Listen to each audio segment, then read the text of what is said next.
Juillet 1942. En plein Paris occupé, un drame se joue dans la peur générale. Près de 13 000 juifs, dont des milliers d'enfants, sont arrêtés, parqués, puis déportés. C'est la rafle du Vel-d'Hiv, l'un des épisodes les plus sombres de l'histoire française contemporaine. Depuis l'invasion allemande en 1940, la France est coupée en deux. Au nord, les Allemands occupent. Au sud, le régime de Vichy collabore activement. La politique antisémite du Troisième Reich trouve un relais zélé dans l'administration française. En juillet 1942, sous l'impulsion de l'occupant, la police française organise elle-même la rafle avec l'aide du préfet René Bousquet. Les 16 et 17 juillet 1942, à l'aube, plus de 7000 policiers et gendarmes français arrêtent environ 13 000 juifs à Paris. Parmi eux, plus de 4000 enfants, certains encore nourrissons.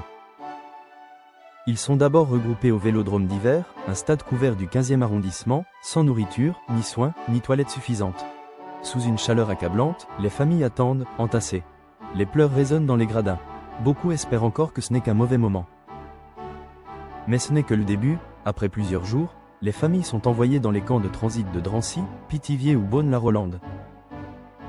De là, les convois partent pour Auschwitz-Birkenau. Moins d'une centaine de personnes arrêtées lors de la rafle survivront. Les enfants, arrachés à leurs parents, sont exterminés sans exception. Pendant longtemps, la responsabilité de la France est niée. Il faut attendre 1995 pour qu'un président, Jacques Chirac, reconnaisse publiquement la complicité de l'État français. Cette mémoire reste vive, car elle rappelle ce que le silence, la peur ou la soumission peuvent engendrer. La rafle du Vel-d'Hiv n'est pas une exception isolée.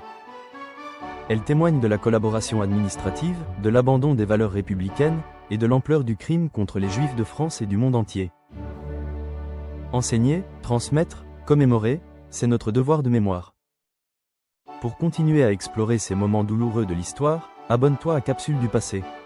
Pour que l'histoire ne s'efface jamais.